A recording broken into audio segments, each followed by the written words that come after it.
Salut à toutes, salut à tous, bienvenue dans ce supplément de Tech Café. Vous avez eu l'occasion d'écouter l'épisode hebdomadaire qui vous permettait d'être complet sur la veille, sur l'essentiel de l'actualité des nouvelles technologies. Mais on prend un petit peu plus de temps là avec l'approche du week-end pour passer un petit moment supplémentaire. C'est cadeau en votre compagnie pour continuer à parler de tech, continuer à parler de sujets sérieux, mais d'une manière la plus divertissante qui soit.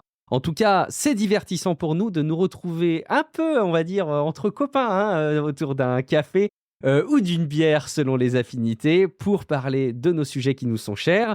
Je suis Guillaume Vendée, podcasteur technophile enthousiaste et je retrouve l'auteur et le responsable du conducteur de cet épisode une fois de plus. C'est Guillaume Poggiaspala. Salut Guillaume, comment vas-tu ? Oui, c'est moi, auteur-compositeur, donc et un peu interprète. Voilà, c'est ce que j'allais dire, et en partie interprète aussi, et c'est très bien comme ça. Et puis, du coup, on ne change pas une équipe qui gagne, parce que vous avez eu l'occasion de l'entendre dans l'épisode hebdomadaire. Je le présentais comme venant du monde de la santé, mais surtout étant une voix qu'on a déjà entendue dans Tech Café, qui vient nous apporter son regard, ses critiques et ses... J'allais dire l'inverse d'une critique, c'est quoi ? J'allais dire encensement, mais ça doit pas être un mot qui est adapté. Je ne sais pas. C'est Steph 500. Salut Steph, comment vas-tu ? Salut, Qu'est-ce qu'on pourrait dire ? encore ravi d'être là. Je ne sais pas, tu me prends au dépourvu, je vais y réfléchir. C'est vrai. Quel serait l'inverse d'une critique ? Parce qu'une critique, ça Un éloge ? Un compliment, suppose être négatif. un Hein ? éloge, un Ouais, compliment. Éloge, c'est peut-être grand. Ouais, je sais pas. En fait, j'allais dire aussi des abondements, mais quelque part, tu vois, quand t'abondes dans le sens de... Bon, bref, allez, on va pas plus prendre la tête là-dessus.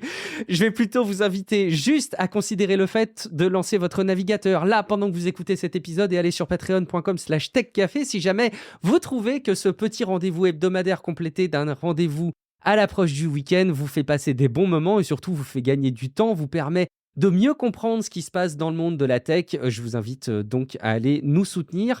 C'est patreon.com/techcafé. Les montants sont très accessibles, de l'ordre d'un café par semaine. Je pense que c'est probablement un des prix les plus symboliques qu'on puisse imaginer pour nous accompagner dans ce projet qui est de vous accompagner vous-même dans votre veille avec un moment divertissant. Je vous rappelle aussi que vous pouvez nous rejoindre sur Discord, techcafé.fr/Discord. De toute façon, tous les liens sont dans les notes de l'épisode.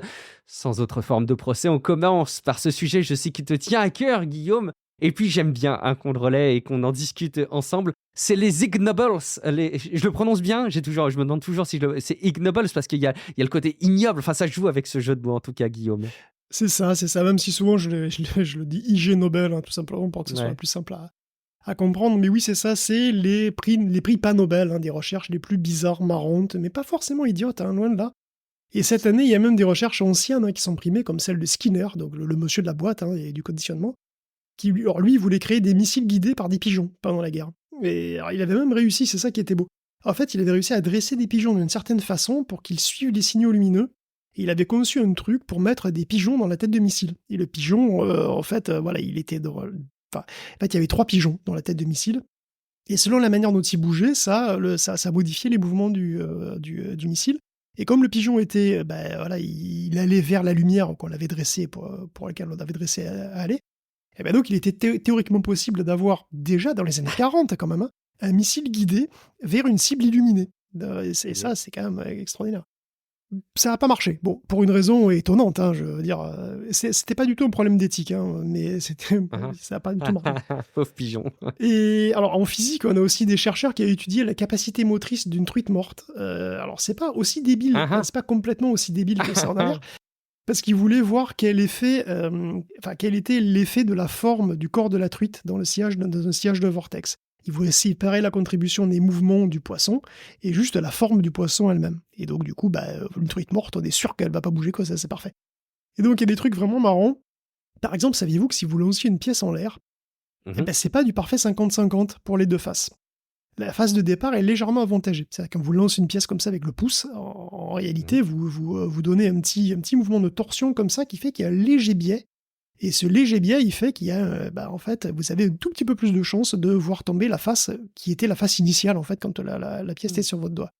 Et pour le prouver, les chercheurs ont quand même fait 350 757 lancers pour le constater. Ah, Ils s'y sont mis à 48, mais quand même, c'est du boulot. Et ils ont trouvé qu'en fait, il y avait à peu près 51% de chances d'avoir le même côté qu'au départ, ce qui est assez ok. fascinant quand même, je trouve. J'allais te demander quel était le changement par rapport au 50-50, donc c'est en gros 1% quoi, de ce qui a été mesuré. C'est ça, à peu près 1%. Et alors en médecine biologie, on a des résultats qui sont aussi très frappants. Alors déjà, saviez-vous que beaucoup de mammifères peuvent respirer par l'anus? Moi, je l'ignorais, personnellement. C'est un résultat qui vient de recherches sur le Covid-19, parce qu'à cette époque, souvenez-vous, on parlait oui. beaucoup d'insuffisance respiratoire et tout ça. Et on s'est demandé si, comme certains poissons, les mammifères n'avaient pas une certaine capacité d'oxygénation par l'intestin. Et ils ont testé. Alors, ils ont testé sur des souris et des cochons nains, paix à leur âme, désolé. Oh la vache. Ils leur ont fait un lavement avec une solution oxygénée, quoi, de peroxyde, un truc oxygéné. Et après, ils les ont mis en état de détresse respiratoire, et contre toute attente, ça a marché. Il y a eu une oxygénation significative par le cul. On pense que ça pourrait être aussi le cas chez les humains, bien que pour le moment, à ma connaissance, je ne sais pas si la manœuvre a été tentée, je ne sais pas. Mais bon, c'est possible. Autre étude marrante, d'ailleurs, qui montre que le placebo marche mieux s'il a un effet désagréable. Donc entre deux placebos, celui qui cause le plus d'effets secondaires, c'est celui qui marche le mieux. Donc on peut imaginer des placebos actifs qui font du mal, mais pour faire du bien. C'est une sorte de rêve de masochiste, tu vois, je sais pas. Mais bon, clairement, l'étude la plus frappante, et à mon sens, celle qui mérite finalement le moins son IG Nobel, parce qu'elle a l'air plutôt sérieuse, hein, c'est celle qui traite de démographie et qui s'intéresse aux zones bleues. Alors vous connaissez peut-être ces zones de la planète où il y aurait le plus de centenaires. Il y a des régimes zones bleues, il y a eu un documentaire Netflix sur les zones bleues. Et accrochez-vous bien, parce qu'en réalité, ces zones bleues pourraient n'être que des zones blanches, c'est-à-dire des zones où il n'y a pas de signal, tout simplement.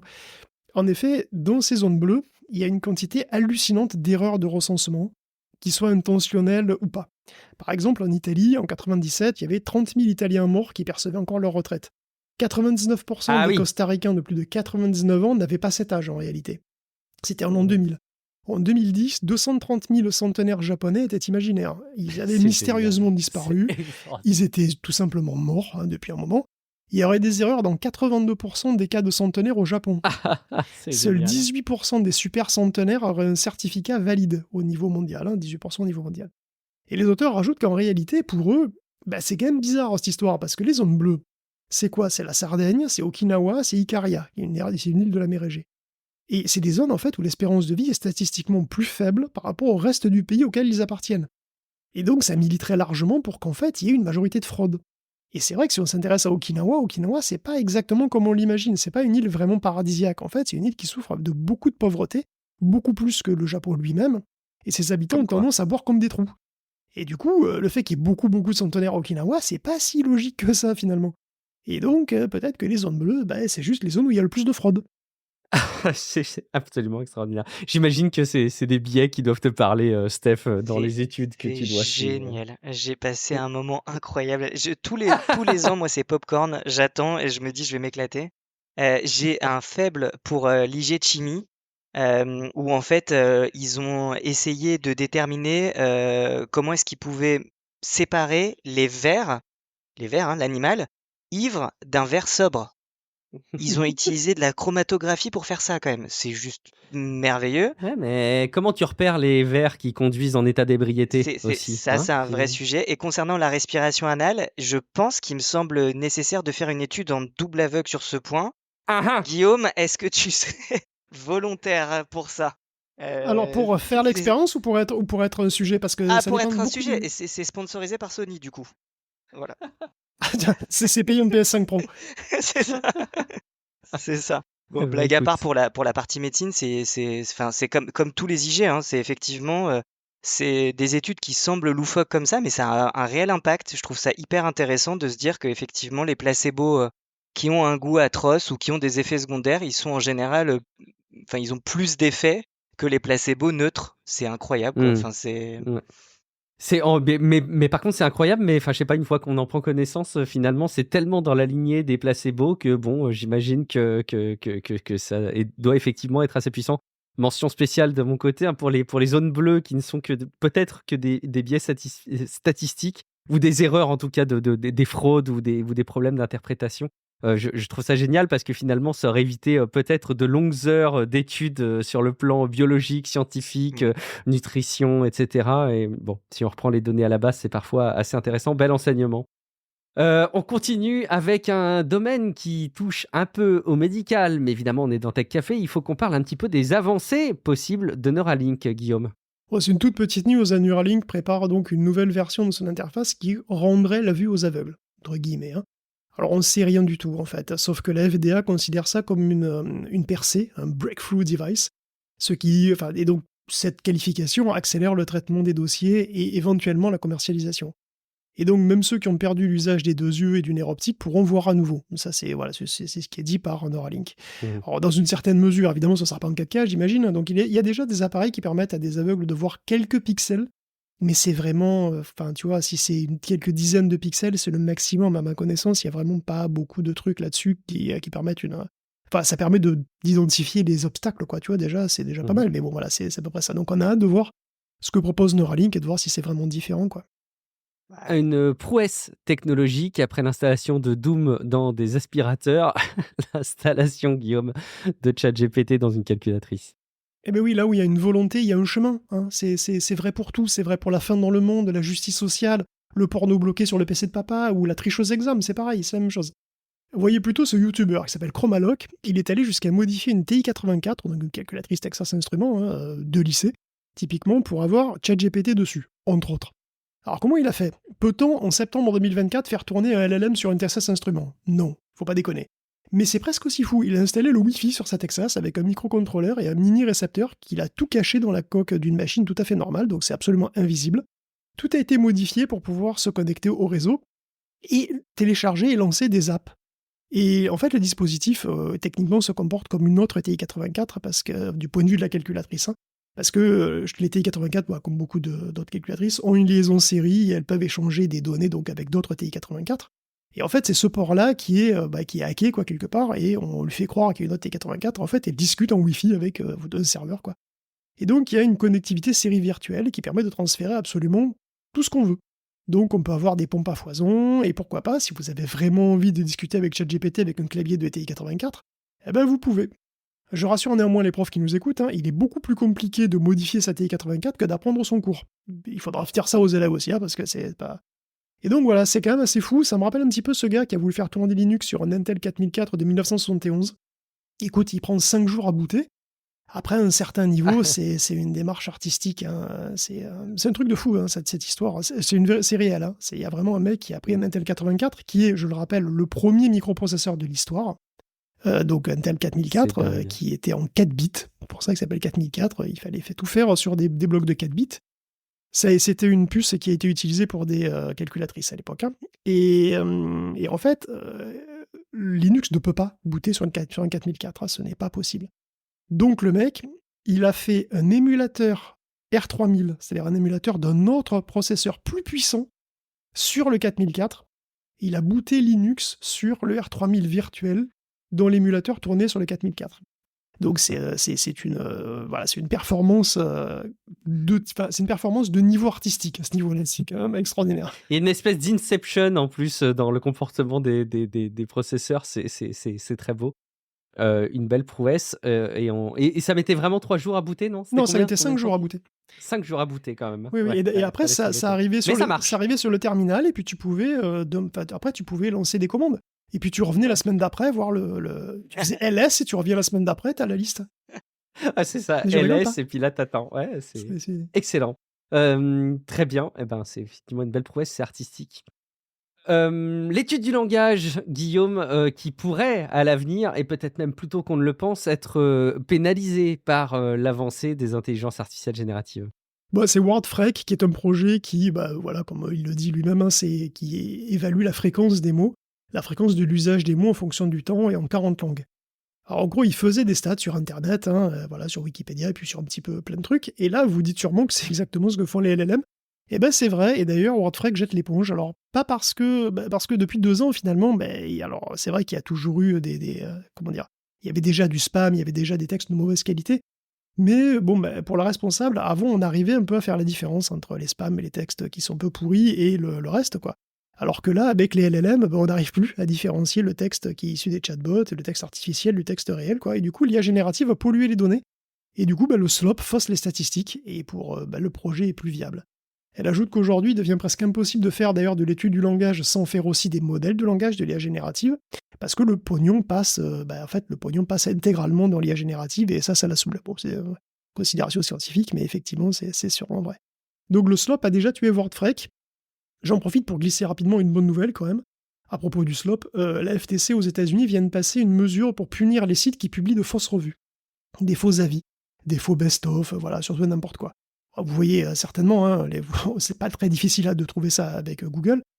Tous ces top bidons, ces faux tests, ces faux comparatifs, tout ça est très très courant depuis des années. C'est pas nécessairement fait par IA, mais depuis 2 ans ça peut l'être. C'est devenu encore plus rapide à faire comme ça, à tel point que même les grosses boîtes médias comme Red Venture ou CNET font mine de s'y mettre.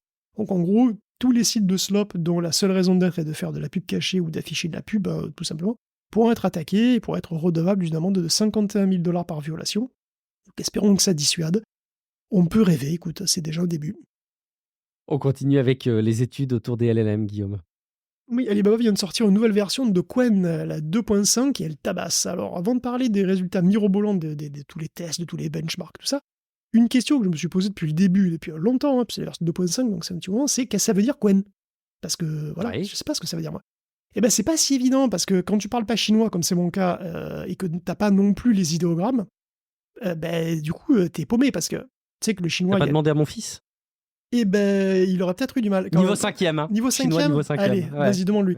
Non, mais en fait, Non. le truc, c'est qu'il fallait savoir ce que c'est, parce que Qwen, en fait, c'est un diminutif. Déjà, en chinois, t'as les tons, normalement. Et sans les tons, tu peux pas exactement savoir ce que veulent lire les trucs. Et bon, là, t'as pas les tons, donc c'est la merde. Du coup, t'es obligé d'avoir les idéogrammes. Donc, il faut savoir que c'est Alibaba qui fait les modèles Qwen, et c'est dispo sur Alibaba Cloud. Et donc, quand tu vas sur Alibaba Cloud, tu te rends compte que Qwen s'appelle en fait Tongyi Qianwen. Donc ok, ça n'a pas encore commencé, ça se complique déjà. Surtout que j'ai toujours pas les caractères. Donc en fait, je suis allé sur Modelscope. Modelscope, c'est le Hugging Face chinois, et j'ai trouvé comment ils écrivent Tongyi Qianwen. Eh ben c'est joli, c'est joli. Ah. Ça passe pas méga bien à l'audio cette histoire, mais bon, j'ai les 4 j'ai les 4 c'est idéogrammes pas chinois du coup, c'est 4 idéogrammes jolis. Et qu'est-ce que ça veut dire? Eh ben écoute, les 2 derniers se prononcent donc Qianwen. C'est ce qui donne le diminutif Qwen, et ça veut dire 1000 questions. Et Tongyi, ça veut dire sens général, donc j'imagine que le nom complet doit vouloir dire un truc comme 1000 questions sur tous les sujets, ce qui doit probablement se traduire par un sens de tout sur tout, tu vois. C'est ça l'idée, tu peux poser des questions sur tout ce que tu veux, quoi. Voilà, sachant que tout ça, c'est d'après Google Trad. Si vous connaissez le chinois que je raconte des conneries, contactez-moi. Merci. Ah ouais, vous corrigez Guillaume et puis éclairez-nous. Mais bon, moi, c'est ce que j'ai trouvé. Et sinon, quid de Qwen? Eh ben, cette version 2.5, si on en croit les tests, elle tabasse grave, puisque le plus gros modèle est tout simplement la meilleure IA open source, entre guillemets, du moment. La version 72B dépasse régulièrement le monstre Llama 3 405B, qui lui-même était compétitif avec les modèles commerciaux, puisqu'il était au-dessus de GPT-4 Turbo. Et sur une majorité de benchmarks, la version 72B, tout en étant presque 6 fois plus petite, arrive aussi à être à peu près au niveau de GPT-4o, ce qui est quand même assez extraordinaire. Donc, ça se confirmerait, Llama 3.405B est beaucoup trop gros, il est inutilement gros. Déjà, il est trop difficile à déployer, ça c'est clair. Et on s'en doutait déjà, puisque Mistral a sorti Mistral Large 2, qui est 3 fois plus petit, et qui est aussi bon en fait. Et Qwen, avec Qwen 72B serait à peu près aussi bon aussi, et sera encore plus petit. Donc ça devient évident que le plus gros Llama est très sous-optimal finalement. Donc ça donne aussi des informations sur la taille qui serait nécessaire jusqu'à laquelle il serait nécessaire d'aller pour avoir des résultats, quoi. Et en plus, Qwen 2.5, c'est une grande famille de modèles, c'est pas un seul modèle. Alors si vous n'avez pas de quoi faire tourner le gros, le 72 milliards de paramètres, c'est pas grave. Il y en a pour toutes les bourses. D'après les tests, ils sont tous à l'état de l'art, c'est-à-dire les meilleurs disponibles pour leur taille. Et donc on a vraiment toutes les tailles, entre 0,5 et 72 milliards de paramètres. On a des 3B, 7B, 14B, 32B, et en particulier les versions 3 et 7B promettent beaucoup parce que c'est des bons candidats pour tester sur les téléphones, évidemment, ou pour la génération spéculative aussi d'ailleurs. Et donc on a aussi des variantes qui sont spécialisées pour le code, pour les mathématiques, tout ça en version de base ou en version instruct, c'est-à-dire version ChatGPT, chatbot, quoi.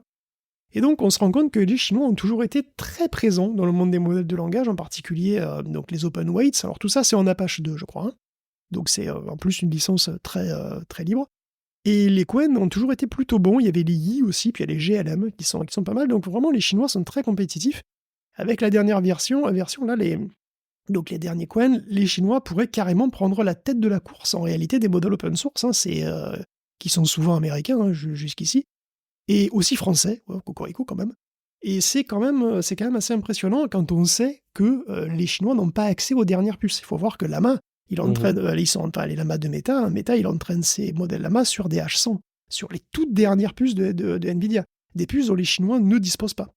Donc pour eux, c'est plus long et plus compliqué, ça coûte plus cher d'avoir des trucs compétitifs, donc c'est très impressionnant de voir qu'avec probablement, à moins qu'évidemment il y a des choses que je ne sache pas, il y a des choses que je ne sais pas, mais je veux dire, à moins qu'ils aient accès à des technologies auxquelles ils n'ont pas accès normalement, ils arrivent quand même à être compétitifs avec des technologies qui sont plus anciennes, tout simplement.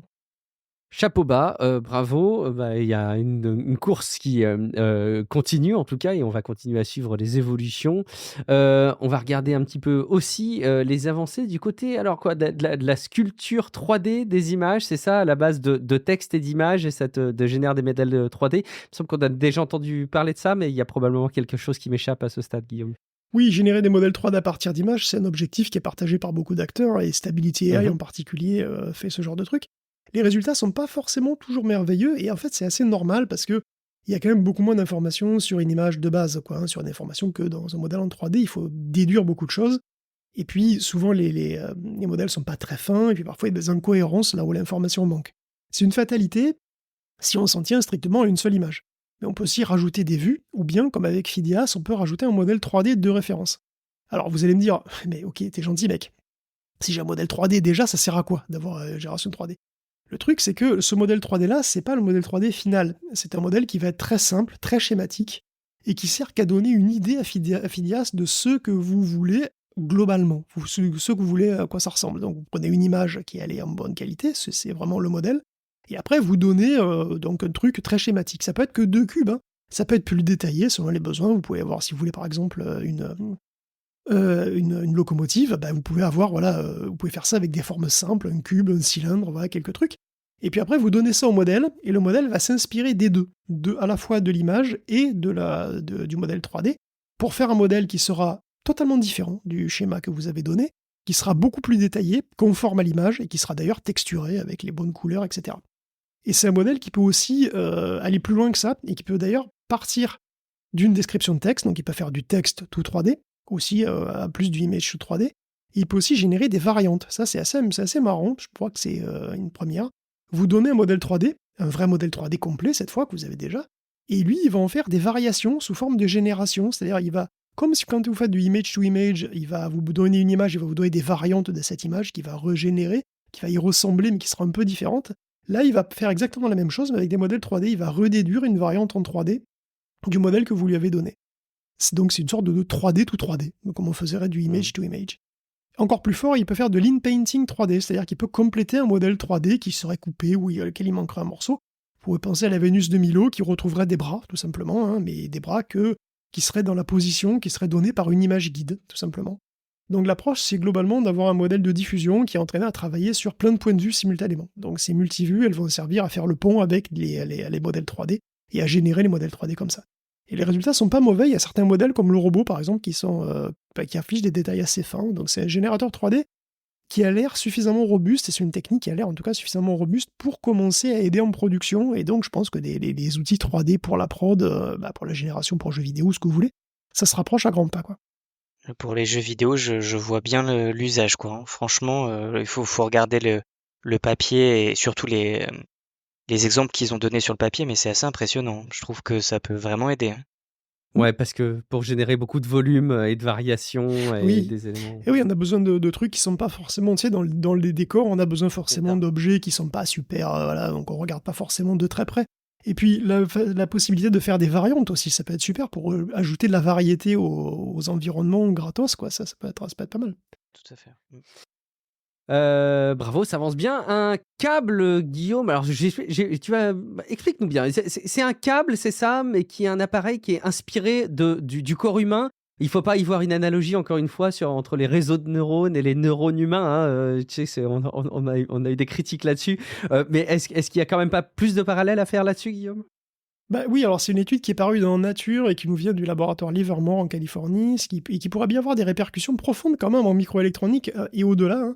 Et le titre, c'est une transmission de signal comme dans un axone. Alors, déjà, après, ça part dans l'habitable très vite. Hein. Mais bon, les axones, c'est quoi? C'est des câbles, en gros, qui relient les neurones. Hein. C'est tout. Les neurones reçoivent et renvoient des impulsions, et ces signaux sont transmis par des fils, quoi, et c'est les axones. Tu me dis si je dirais trop de conneries, hein, Steph, mais bon, voilà, c'est... Très bien, pour l'instant, très bien. Et alors, le truc, c'est que ces fils, ils ont une particularité très intéressante, hein, c'est qu'ils conservent la force du signal. Et ça, même sur des grandes distances. Le câble qui connecte ton orteil à ta moelle épinière, il est long, il fait 1 mètre, mais tu réagis pas moins ni moins vite quand tu marches sur un Lego que quand tu prends une tarte dans la tronche, quoi, directement. Le signal, il est transmis rapidement, il reste parfaitement clair. Le nerf fasse 1 mètre ou qu'il soit minuscule, que ce soit un axone, voilà, dans le cerveau, tout ça, le signal est toujours propre. Et ce qui est fou, c'est que ça, nous, on ne sait pas le faire. Donc, c'est parce que nous, en fait, quand on fait des câbles en cuivre, hein, ou même dans une fibre optique, il y a toujours la force du signal décroît avec la distance. Et puis le signal, il finit par disparaître. Hein, si c'est trop long, il finit par disparaître dans le bruit si on met pas des répéteurs régulièrement sur les trajets, si on réamplifie pas régulièrement sur la distance, quoi. C'est vrai avec les câbles Ethernet, hein, et puis c'est vrai aussi à l'intérieur des puces. C'est-à-dire que dans les puces, il y a des connexions de tous les côtés, partout. Et donc il y a des petits câbles, si vous voulez, et ces câbles, ils véhiculent des signaux dans le microprocesseur, et ces câbles, ils sont minuscules, et ces signaux aussi, ils sont minuscules. Évidemment, c'est des signaux qui sont très très faibles, qui consomment le moins d'énergie possible, et donc comme ils sont très très faibles, ils sont super délicats, super fragiles, et donc eux aussi, on doit les réamplifier régulièrement. Et donc, les axones, ils ont un mécanisme, alors c'est un mécanisme compliqué à base d'échanges d'ions, voilà, bon, alors Steph, si tu veux expliquer plus, tu seras beaucoup plus, vraiment beaucoup plus adapté que moi à expliquer comment fonctionnent les axones, ça c'est sûr. Le truc, c'est qu'ils conservent l'intégrité du signal sur la distance, et donc tout l'intérêt de l'étude de Livermore, il apparaît clairement, c'est qu'ils ont trouvé comment faire pareil, mais avec des bonnes vieilles connexions électriques, hein, en métal, hein, comme modem. Et donc, ils ont réussi à avoir un fil de métal dans lequel le signal est non seulement pas atténué, mais dans lequel il est même légèrement amplifié. Alors, comment c'est possible? Parce qu'il y a évidemment conservation de l'énergie, tout ça. Alors, en fait, c'est possible parce que le substrat, c'est-à-dire le truc sur lequel les fils sont posés, devient actif. C'est-à-dire c'est le substrat qui participe au maintien du signal lui-même, et il le fait de manière naturelle. Alors, c'est pas simple du tout. Ça repose sur des notions d'autorégulation, amplification des courants dans des matériaux non linéaires, qui sont utilisés de manière très très précise, dans des régimes très très précis. Et l'idée, c'est qu'en gros, tu déposes des couches minces d'un truc à base de lantane sur une surface, et on pose 2 fils dessus en métal. Alors, il y a un des fils, c'est la Terre, hein, tout simplement, et l'autre, dans l'autre, on fait passer un courant alternatif par rapport à la Terre. Bon. Et ce signal, donc on dit, voilà, le courant alternatif, c'est ce signal, voilà, c'est la tension de ce signal. Et le substrat, on va le biaiser avec un courant continu. On va injecter un courant continu. Et cette énergie, en fait, elle est utilisée naturellement par le substrat pour maintenir le signal et même l'amplifier légèrement. Le truc, c'est qu'il n'y a pas de limite de taille. Si on utilise ça pour une puce, on n'a pas besoin de mettre d'amplificateur partout, et ça simplifie beaucoup de choses dans la conception des puces. Alors c'est une preuve de concept, hein, pour l'instant, mais c'est une preuve de concept qui montre qu'on peut envisager des futures connexions sans perte en ligne, ce qui est quand même super prometteur, quoi. Je sais pas si tu voulais compléter, Steph. Est-ce que donc Guillaume a été bon sur la description du fonctionnement à la base? Très clair. Et Ah là là. si on complète trop, après on va partir dans tech médecine, et je suis pas sûr que ça soit forcément pertinent. Oula. Mais en tout cas, ouais, non, c'est très clair. Et merci d'ailleurs pour la partie explication physique, parce qu'autant la partie médecine, ça va, j'ai pas trop galéré sur l'article, mais alors la partie physique, ouf, c'était un peu plus velu déjà. Médecine café, peut-être à l'avenir. Et Voilà, là, demandez-le voilà. nous et on verra ce qu'on peut faire. Mince, j'avais les 2 conducteurs encore ouverts et j'ai fermé le mauvais. J'avais le mauvais conducteur.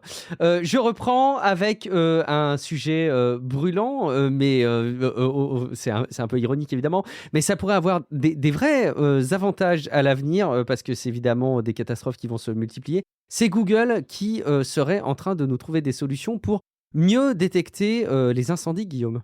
Ouais, ils viennent financer une nouvelle constellation de satellites. Alors oui, je sais, encore une nouvelle constellation de satellites. Alors cette fois, c'est pour la bonne cause, on va dire, puisqu'ils sont spécialisés dans la détection des incendies. Alors c'est la Earth-Fire Alliance qui veut déployer 50 satellites, mais ils sont petits, c'est des CubeSats. Ils vont scruter la Terre et ils seront capables de repérer de leur orbite un feu de forêt qui ne ferait que 5 mètres par 5, vraiment minuscule. Enfin, en tout cas, vue d'orbite, vue de l'espace. Tout ça serait fait par IA. Les 50 satellites pourraient détecter un incendie n'importe où sur Terre en moins de 20 minutes. Alors Google vient de contribuer à hauteur de 13 millions de dollars pour FireSat. Bon, c'est FireSat, c'est le nom de la constellation. Chaque appareil pourra scruter 1500 km de Terre dans 6 bandes d'infrarouge. Les modèles de Google ont été validés pour la détection de feux et les alertes seront dispatchées très vite en centrale sur Terre. Le tout pourrait commencer à se lancer donc en 2026 et sera tout de suite opérationnel parce que, en fait, même s'il n'y a que 3 satellites, il faut plus de temps, tout simplement, parce qu'il faut qu'ils bougent. Et si la Terre ne sera pas scrutée totalement en même temps, mais en fait, même avec 3 satellites, tu peux scruter la Terre au moins de 2 fois par jour. Ce qui fait qu'au moins de 2 fois par jour, tu peux repérer s'il y a un incendie sur Terre. Alors, il y a déjà des satellites en orbite capables de détecter les feux, mais FireSat le fera de manière beaucoup plus rapide et de manière plus précise aussi, puisque vraiment, il détecte des trucs tout petits. Alors, les monstrueuses vagues de feux de forêt en Californie, peut-être qu'elles ont eu leur petit impact sur Google et les autres investisseurs, je sais pas. Ce qui est frappant, c'est à quel point l'accès à l'espace est presque démocratisé, parce que on parle quand même d'une constellation de satellites, c'est un truc qui paraissait incroyable il y a encore 20 ans, 10 ans même.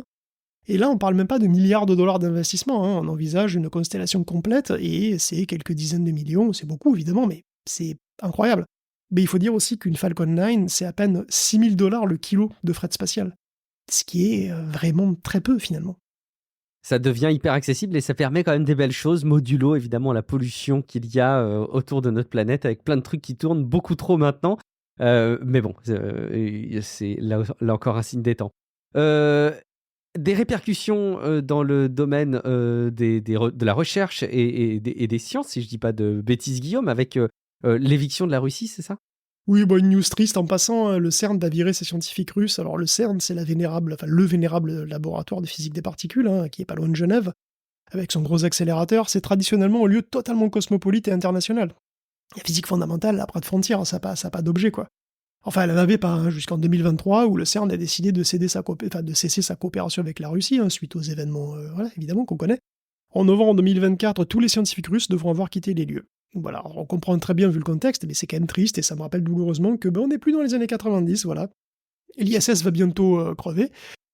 Voilà, moi qui grandis alors que le mur de Berlin s'effondrait, c'est vrai, je vois l'ISS va disparaître comme ma jeunesse et mes illusions. D'ailleurs, au passage, Meta vient aussi d'annoncer qu'il allait virer complètement Russia Today, donc RT, et Rossiya Segdonia, qui est un autre média russe et qui gère Sputnik, et RIA aussi d'ailleurs, qui est RIA Novosti. Donc Meta les vire, je cite, parce que ils font des campagnes d'ingérence étrangère, et ça, en période électorale, c'est pas très sport, donc il les dégage. Et oui, bonne ambiance. Ouais, il paraît que ça plaît pas, effectivement.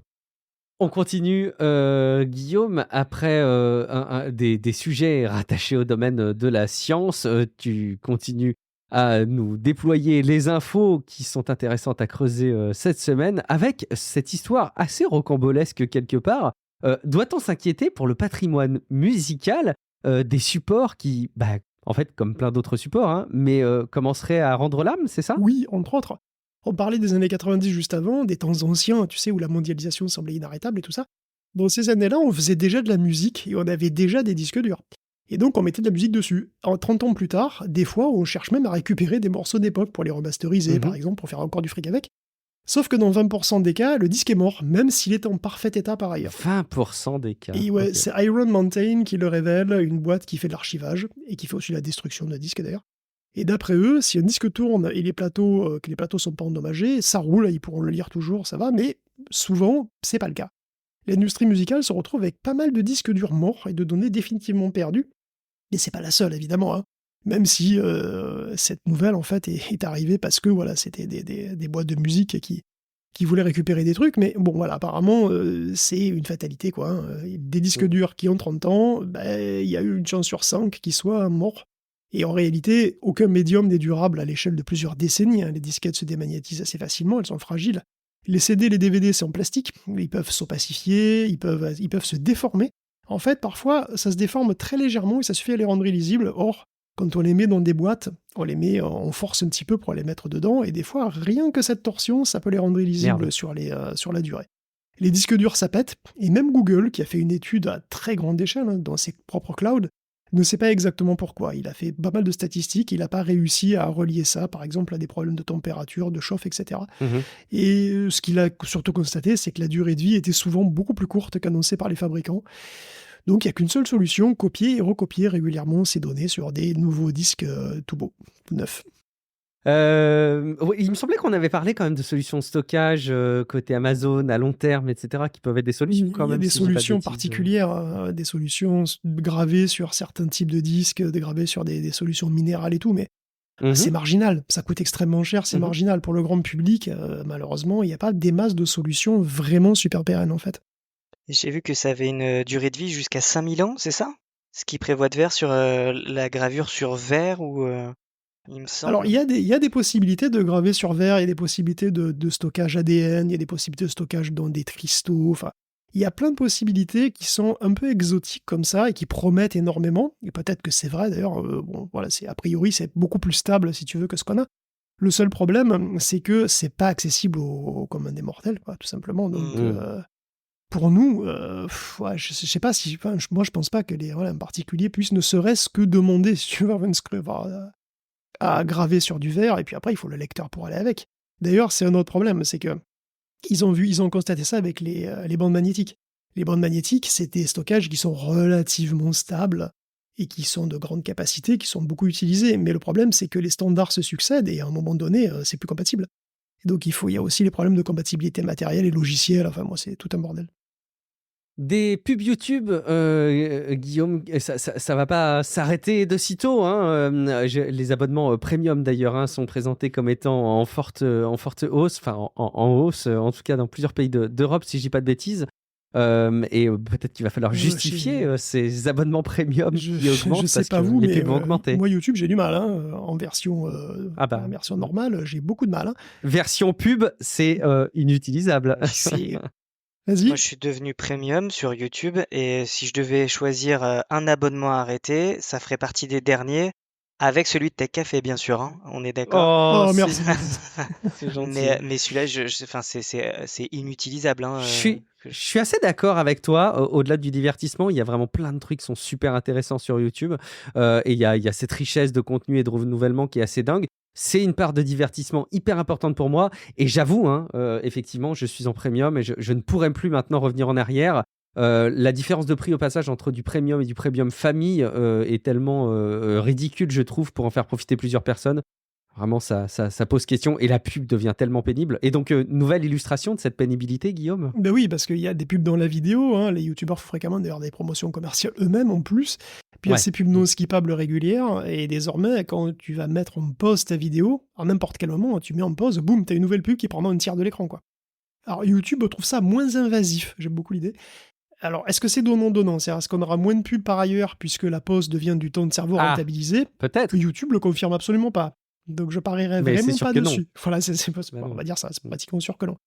Et le truc, c'est que YouTube est même pas le premier à proposer cette innovation fantastique, hein, puisqu'il y a AT&T et Sling TV aux États-Unis qui le faisaient déjà, et ça pourrait donner des idées à plein de monde, effectivement. Hein. Pourquoi ne pas afficher des pubs, voilà, tout le temps, en fait?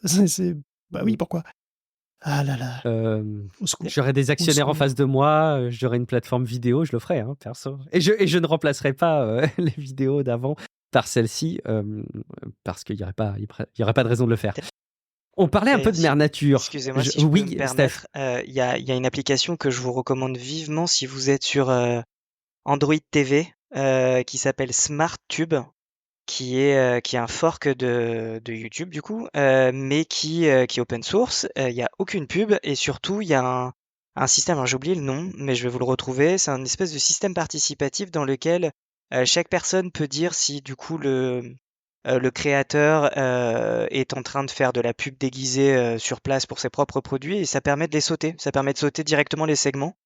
Donc c'est extrêmement bien foutu. Vraiment, je vous la recommande si vous avez l'occasion. Pareil, moi j'ai payé un café au créateur de l'application parce que je trouve que c'est vraiment une super app quoi. Alors, Et j'ai l'impression que perso, comme ça pénalise plus les créateurs que YouTube, ils sont ah, pas trop en guerre contre eux, quoi, c'est ça? je sais Ah, pas. Enfin, tous les cas, perso, moi, je peux vous dire que MuBlock sur Firefox, ça fonctionne toujours. ah bon, C'est d'accord, ok, bon à bah, je savais pas. savoir. Voilà. C'est vrai. Oui, mais ça bloque pas les publicités, tu vois, les sponsorings Non, de par contre, youtubeurs non, dont non, parle du tout. Steph, Non, tu non, vois. ça c'est vrai. Donc, Non, bien sûr. ça peut être complémentaire. Tout à fait. On parlait de Mère Nature. A priori, elle se commence à s'énerver, hein, je pense, parce qu'on a des vrais chiffres d'émissions des GAFA, mais surtout même des tribunes hein, de personnes qui s'émeuvent sur les actions des GAFAM, Guillaume. Bah, il est temps de passer aux chiffres qui fâchent, hein, et j'en ai pas mal, là, hein. Ça concerne les émissions carbone des GAFAM, des GAMAM, je sais pas si on dit encore GAFAM, GAMAM, je sais pas trop. Mais bon, bref, on parle de Google, Apple, Amazon. Les gros. Ou les gros, voilà. On parle de Google, Apple, Amazon, Meta et Microsoft, qui ont tous en commun d'avoir à la fois une empreinte carbone monstrueuse et une prétention à la réduire à zéro à brève échéance, tout en alignant toujours plus de produits et de services ultra sophistiqués et coûteux, hein, d'ailleurs, en énergie. Un article du Guardian se penche sur les rapports de ces boîtes tech, comme on l'a fait la semaine dernière, d'ailleurs, pour Meta, ou la semaine d'avant, enfin je sais plus. Et la conclusion, c'est que pour tous, comme pour Meta, il y a une différence majeure entre les émissions officielles et les réelles. Et ça, grâce au mécanisme des REC dont on parlait, hein, les crédits carbone, enfin précisément les Renewable Energy Certificates, une méthode facile au niveau comptable hein, de réduire ces émissions nettes, mais dont l'efficacité est très très variable, qui varie d'ailleurs entre l'acceptable et le purement cosmétique, malheureusement très souvent. Selon les cas, ces REC permettent de réduire entre 2,2 fois pour Apple et 1,2 fois pour Amazon les émissions réelles de celles qui sont publiées dans la presse, hein, la plupart du temps de celles dont ils font la pub, quoi.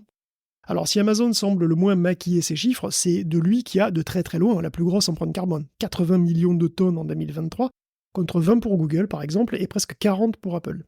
Alors Apple fabrique des trucs, tout simplement, donc évidemment ça a une empreinte très importante. Amazon, il a un réseau logistique absolument monstrueux, et puis c'est un peu le monopole du e-commerce, hein, ou pas loin, donc voilà, la région logistique repose quasi exclusivement sur du fossile, donc il n'y a pas de mystère. Meta et Google sont dominés par la consommation de leur data center, hein, une consommation qui est en grande majorité électrique et qui est regroupée dans les émissions de groupe 2. C'est dans ce groupe-là que la disparité est la plus criante entre la consommation réelle et la consommation officielle, c'est-à-dire la consommation compensée. En fait, Meta, Apple et Microsoft annoncent des émissions qui sont vraiment très très faibles, parce qu'ils compensent, parce que de leur point de vue, ils compensent très largement ce qu'ils consomment. Et si on regarde les chiffres bruts, les émissions entre 2020 et 2023 ont augmenté pour tout le monde. Microsoft sont proches des 10 millions de tonnes de CO2, Meta des 5 et Amazon des 15. Seul Google annonce officiellement une tendance à la hausse, même en compensation. Tous les autres se vantent de décroître et d'être presque à zéro. Mais c'est même pas fini, parce qu'il reste aussi le groupe 3. Le groupe 3, c'est les émissions tierces, c'est les émissions des sous-traitants. Et là, Apple est très optimiste. Et les émissions tierces brutes sont 2,1 fois plus élevées que ce qui est annoncé. De toute façon, on va pas se mentir, c'est très difficile d'avoir des chiffres précis et fiables pour les émissions brutes, parce qu'ils ont des tas de sous-traitants qui déclarent un peu ce qu'ils veulent, c'est très difficile de tout contrôler, enfin moi, c'est un bordel. Donc en gros, personne n'est vert du tout, hein, sauf Mère Nature, qui est probablement verte. Apple, pas plus qu'un autre, hein, et la tendance est forcément à la hausse. Entraîner les IA, ça demande énormément d'énergie, mais les utiliser aussi, et de plus en plus. Parce qu'on a parlé de O1 hein, dernièrement, O1, il est peut-être plus malin, mais pour être plus malin, il a besoin de réfléchir longtemps. Et cette réflexion, c'est la génération de milliers de tokens supplémentaires pour chaque question posée. Et ça, c'est pas gratuit du tout. Hein, donc ça veut dire qu'on utilise beaucoup plus d'énergie pour l'inférence avec des modèles comme O1. Et donc de nouveaux data centers sont en construction partout. Parfois au mépris des contestations locales. Hein, l'Angleterre a dernièrement décidé d'élever les fermes de serveurs au niveau des infrastructures nationales critiques. C'est une qualification qui donne aux structures la priorité en cas d'attaque ou de problème, de pénurie, de catastrophe, etc. Donc elles peuvent avoir la priorité pour l'alimentation électrique aussi, par exemple, ce genre de truc. C'est un classement qui peut être vu positivement, mais qui suscite aussi des inquiétudes, hein, parce qu'être classé aussi important que l'eau, par exemple, qui est aussi une infrastructure critique, ça rend nettement plus probable que les projets soient acceptés, que les contestations, soyons sérieux, quoi, je veux dire, on va pas écouter quatre riverains, on s'en fout. Parce qu'il en va de l'avenir du pays, monsieur. Donc les data centers, il en est prévu plein. Hein. En Angleterre, par exemple, dans la ceinture verte autour de Londres, il en est prévu plein. C'est des machins qui consomment énormément d'électricité, d'eau, de surface, et qui ne créent presque pas d'emploi, puisque tout est automatique, de toute façon. Donc il n'y a pas beaucoup de gens dans un data center, en fait. Donc il y a aussi pas mal de contestations pour tous ces projets, mais ça risque de ne pas avoir des masses d'impact, du coup. Hein. Donc voilà, c'est... Désolé, hein, je plombe l'ambiance. Merci, merci pour ce sarcasme. Des entreprises qui sont pointées du doigt pour leurs émissions et aussi des entreprises, et on va voir quels sont les points communs avec ceux que tu as désignés juste avant, des entreprises qui sont aussi pointées du doigt comme étant dangereuses pour la démocratie. C'est Lituc qui en parle. C'est qui Lituc, Guillaume? Lituc, il a été très sec. Il a soufflé un vent glacial sur nos ardeurs. Oui, j'arrête. Bon, l'ITUC, c'est l'International Trade Union Confederation, et donc c'est une confédération de syndicats. Donc c'est vrai qu'en tant que confédération des syndicats, on pouvait s'attendre à ce qu'ils aient des mots pas très très tendres pour Amazon ou Tesla. Et en fait, ils disent carrément que Meta, Tesla et Amazon sont emblématiques de comment les énormes corporations actuelles protègent et accroissent leurs profits en minant la démocratie, et en fait, ils font pas que ça, hein, ils détruisent aussi les services publics et puis ils exacerbent le changement climatique.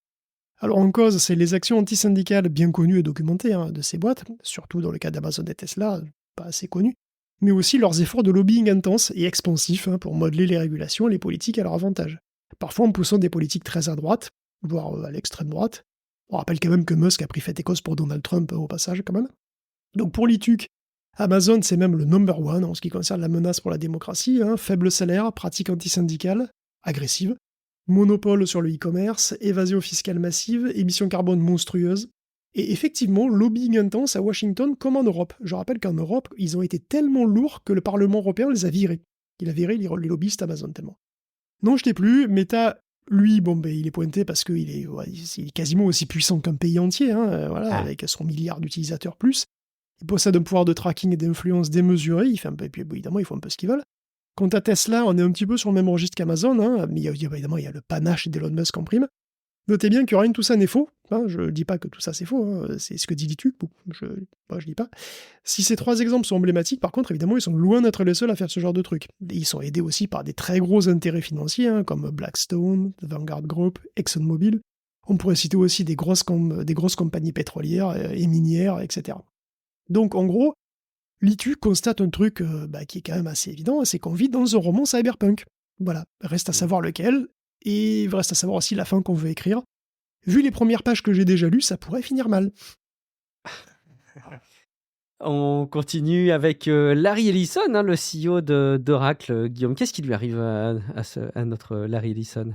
Mais Larry Ellison, il est beaucoup plus vieux que ce que je croyais, il a 80 ans. Et franchement, Il les fait pas en photo, il les fait pas. En photo, en tout cas, ouais. Et franchement, quand je le vois, je me dis que la retraite à 60 ans, c'est super quand même. Parce que comme ça, Ellison aurait arrêté d'emmerder le monde depuis 20 ans déjà. Ça aurait fait quand même des belles vacances. Mais non, au lieu de ça, Larry, il est toujours là, il dirige toujours Oracle, il nous explique doctement que le meilleur des mondes, il va nous l'apporter lui-même. Que c'est l'IA même qui va nous le donner. Que la dystopie, finalement, c'est une question de point de vue. Parce qu'il dit texto, la police et les citoyens se comporteront au mieux, car nous surveillerons et nous enregistrerons en permanence tout ce qui se passe, en parlant des caméras qui seront partout et impossibles à éviter. En fait, c'est une citation qui a fait le tour des articles un petit peu dans la presse comme ça la semaine dernière, mais il va même plus loin en réalité. Et à chaque fois, c'est assez atroce.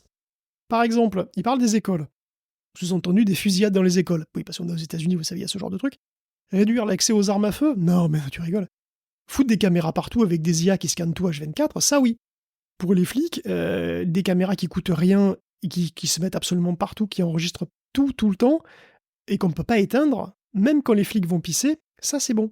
Et je vous jure, il dit, on ne peut pas les éteindre. Si un policier veut 2 minutes pour aller aux toilettes, on dit qu'on n'enregistre pas, mais en fait on enregistre.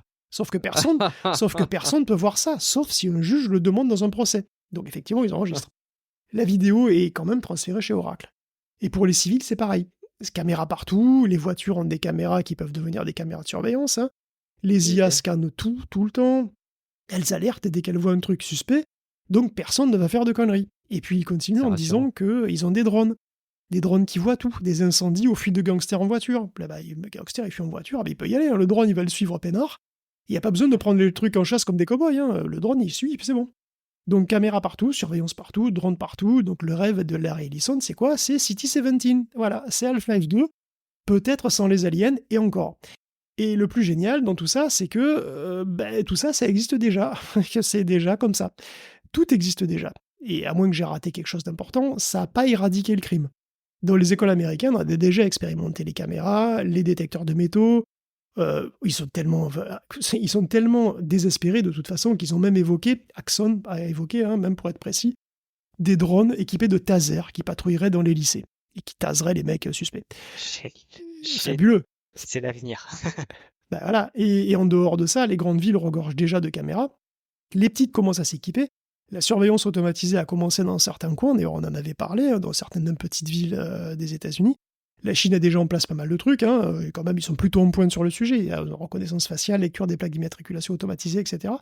Les policiers, ils ont déjà des caméras, des bodycams. Les études pourtant montrent que ça change que très peu leur comportement. Parce que finalement, être filmé ou pas, c'est moins important que de savoir si on aura une vraie sanction ou pas. De toute façon, l'accès public aux vidéos est déjà très aléatoire, donc là, de toute façon, ça va aller chez Oracle, et puis il n'y a que Oracle qui gère, et puis les IA d'Oracle qui gèrent. Et c'est les IA d'Oracle qui vont tout regarder, tout sera centralisé chez une boîte privée. Voilà, donc c'est encore plus simple comme ça. De toute façon, rien de toutes ces solutions, entre guillemets, technologiques n'a réellement fait bouger les chiffres des fusillades, des crimes, la fréquence, tout ça, ça change pas réellement. En fait, c'est toujours relié au même truc, quand les gens sont moins pauvres, dans des zones moins défavorisées, en général, il y a moins de criminalité. Par contre, tout ça, clairement, ça va faire la fortune des boîtes de surveillance, ça y a pas de problème, et ça fera certainement la fortune d'Oracle.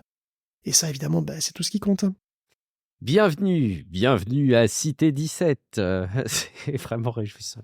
Non, mais c'est vraiment ça. T'as pas l'impression que c'est ça qui décrit, sans déconner. Moi, quand on écoute, oui, ça fait ça.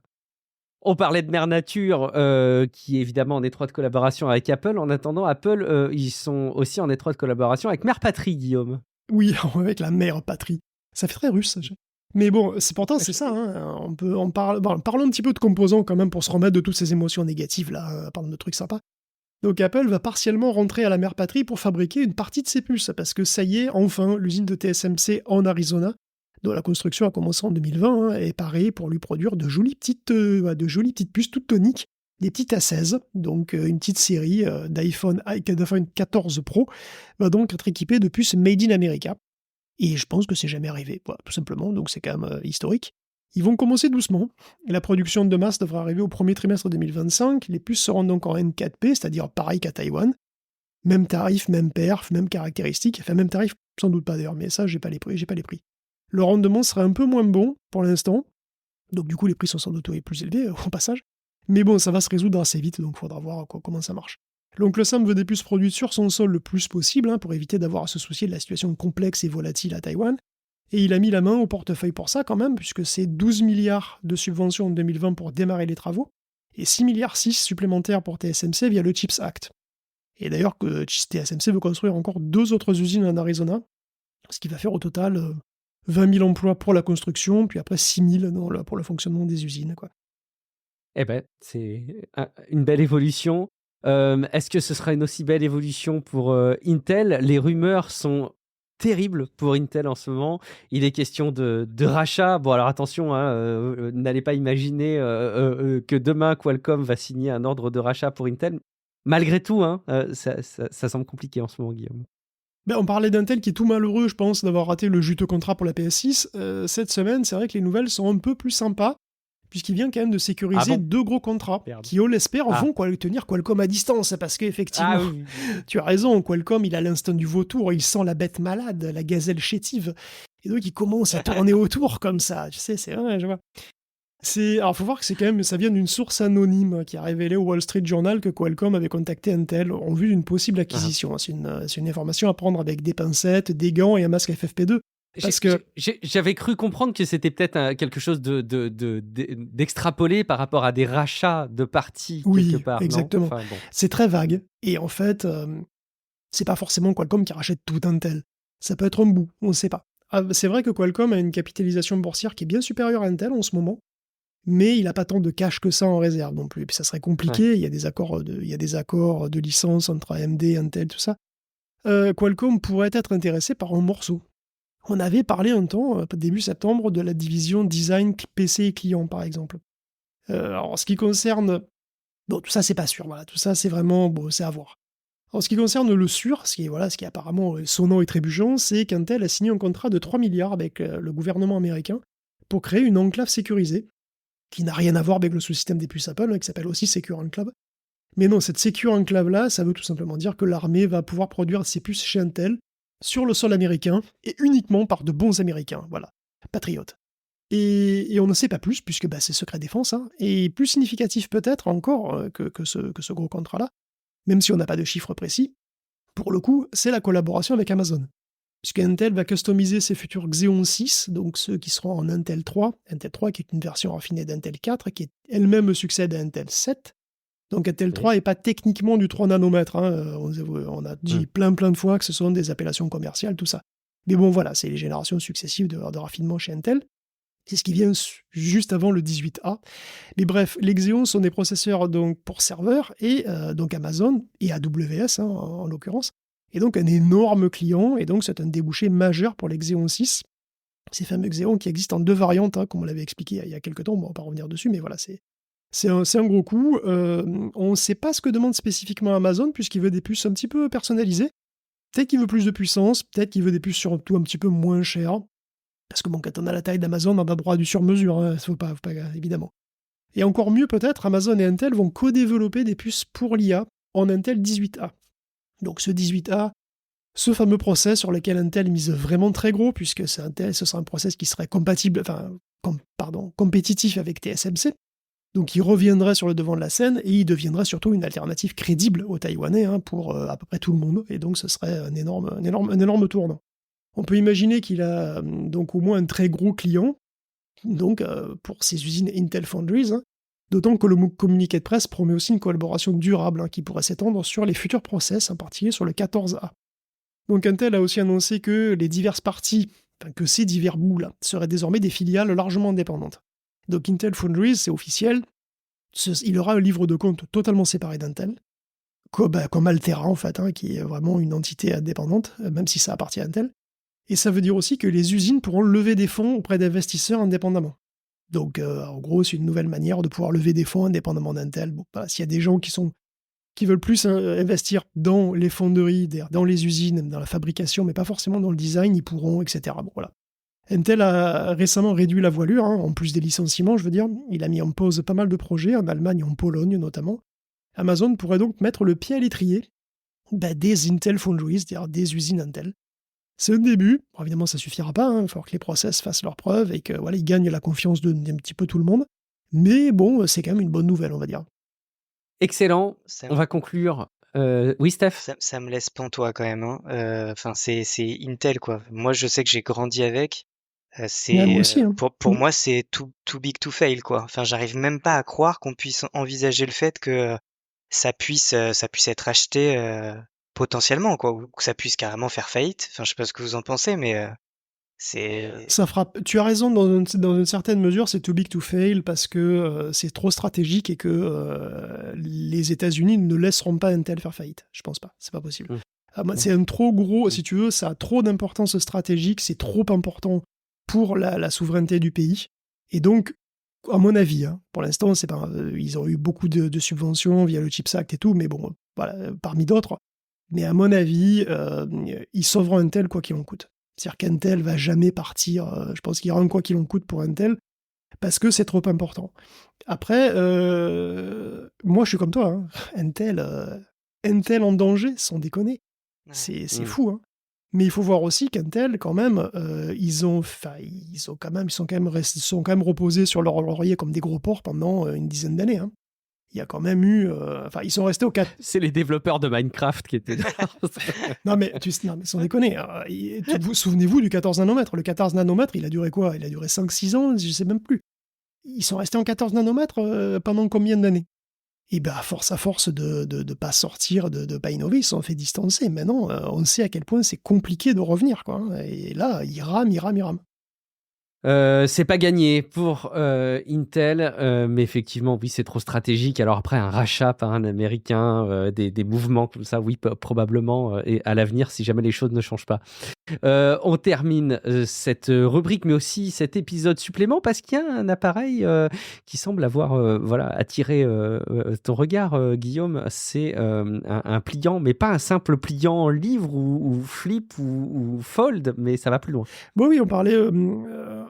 je sais plus si c'était en fou ou pas d'ailleurs, mais on parlait du futur du smartphone et tout, que maintenant c'était très très incrémental et de plus en plus, et que c'est vrai que changer de téléphone, avoir des téléphones qui sortent tous les ans, c'était pas forcément complètement pertinent. Et donc là, on peut rêver un petit peu justement avec un appareil qui est finalement hors du commun, c'est le Huawei XT, qui est disponible uniquement en précommande pour l'instant en Chine, Mais bon, c'est un vrai produit, hein, c'est pas un proto. C'est un téléphone pliant, donc oui, mais il se plie en 3 et pas en 2. Il se plie comme une carte routière. Alors, je crois que j'avais déjà utilisé cette référence datée, puisque bon, la plus personne n'utilise de carte routière en papier, j'imagine, depuis très très longtemps. Hein, ouais, mais bon. Ouais, Ah, j'ai connu petit, mais... bah, vous avez probablement connu, ouais, effectivement, un petit peut-être, ou avant votre naissance, selon votre âge, ces fameuses cartes routières qui se plient comme ça en plusieurs trucs.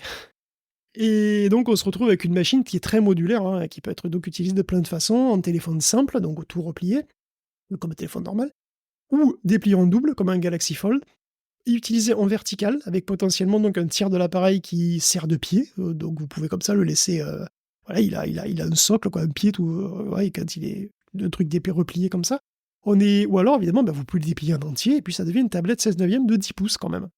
Et c'est une machine qui semble assez mature, finalement. Elle est extrêmement fine, vraiment. Ce qui fait que même repliée, l'épaisseur n'est pas excessive.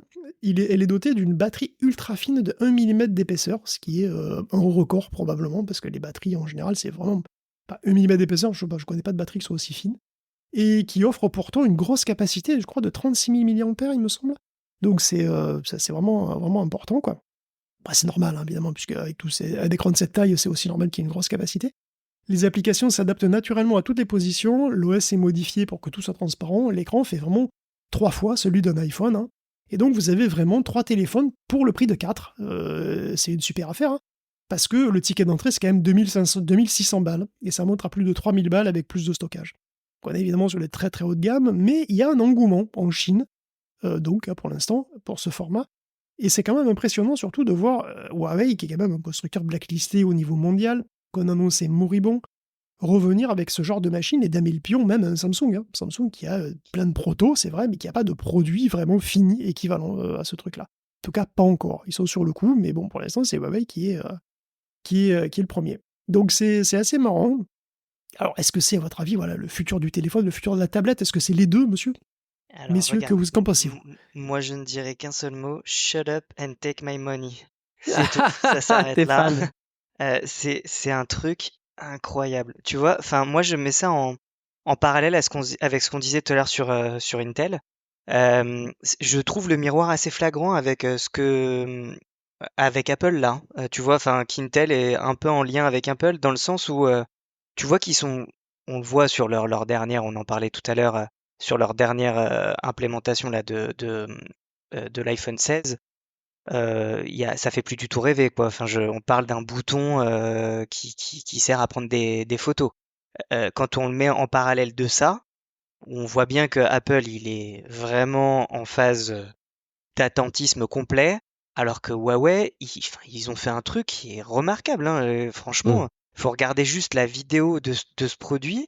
Ça remplace un téléphone, ça remplace une tablette, ça remplace potentiellement un ordinateur si on est un peu joueur.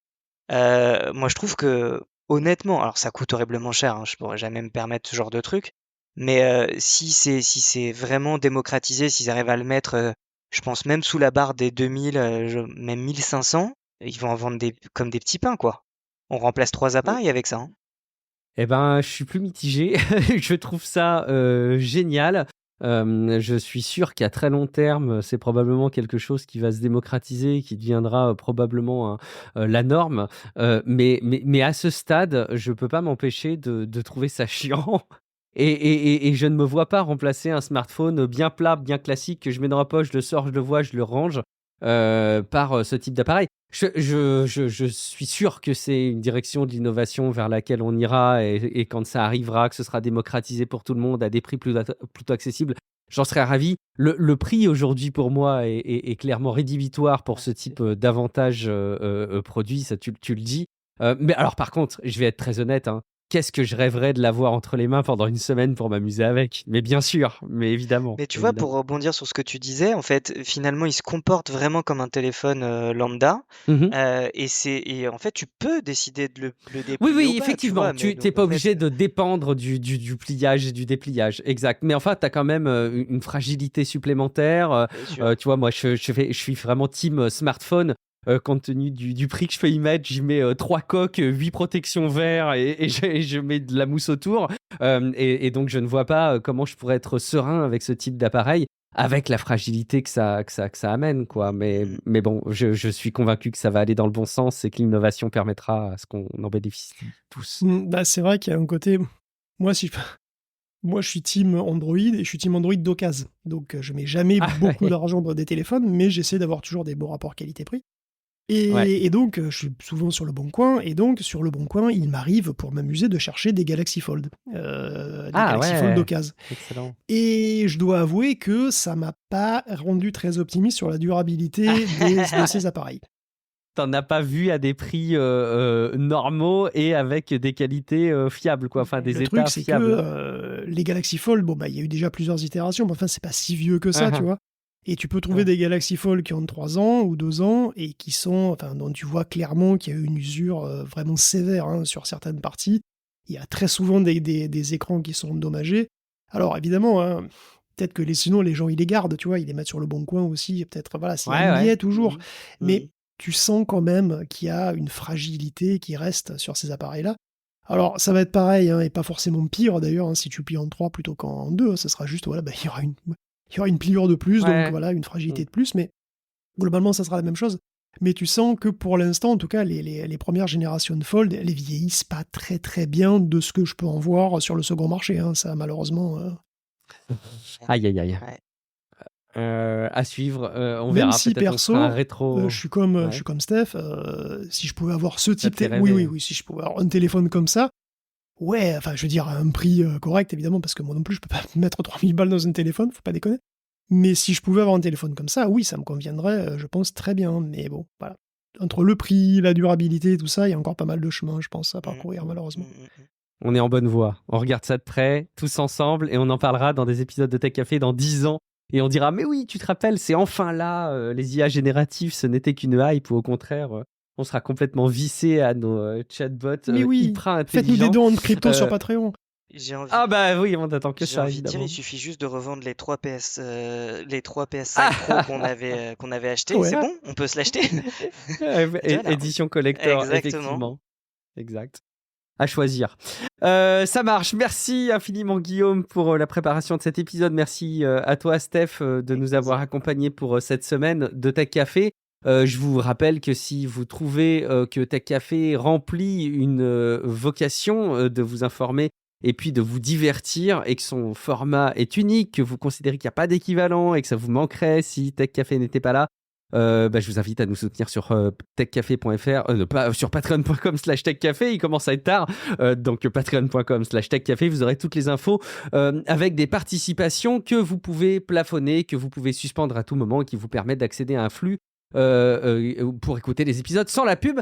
Je vous invite aussi à nous retrouver à titre individuel, à commencer par toi Steph. Où est-ce qu'on peut te retrouver ? Dis-nous tout. Toujours sur le Discord de Tech Café, l'endroit où il fait bon vivre.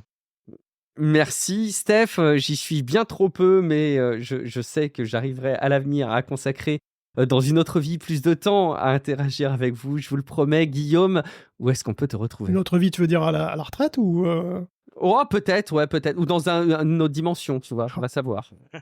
Non, moi je vais aller me dépêcher d'aller acheter un nouveau disque dur et recopier toutes mes données compulsivement. Ah oui, c'est vrai, oui, parce que sinon tu vas perdre toutes tes données, tout ton historique. Ou tu le mets sur le cloud, comme ça. C'est vrai. Mais c'est quand même cher vu le volume que j'ai. Ah bah j'imagine, j'ose pas imaginer d'ailleurs. Merci beaucoup à tous les deux. Je suis Guillaume Vendée, vous me retrouvez sur les réseaux sociaux, mais surtout dans quelques jours pour un prochain épisode de Tech Café. Ciao à toutes et à tous. Ciao à tous.